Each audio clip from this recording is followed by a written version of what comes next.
Well, just as you heard, a single confirmed COVID-19 case forces business to close for a period of time and allow for deep cleaning and sanitization.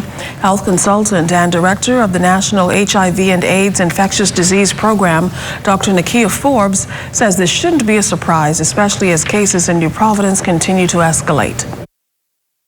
It's not going to be uncommon to find out that somebody has COVID in the workplace, or maybe was a contact or had a close contact. That should be happening in many workspaces in both the public and private sector right now, I should think. And so I encourage workplaces to make a plan for how to mitigate COVID. And there is a plan for this. Ministry of Health has it, and Public Service also worked with us on that.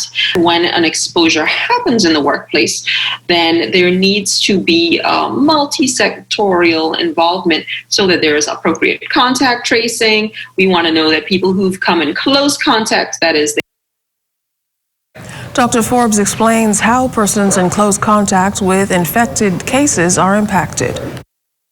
Within 3 to 6 feet of someone who has COVID-19, they may not have been wearing a mask. They've had a prolonged time in contact with that person, more than 15 minutes without a mask on or with a mask on, up close, to be in quarantine. We want that colleague or that contact to be in quarantine and be guided on getting a COVID-19 test at the appropriate time. So there are persons that reach out to guide on that.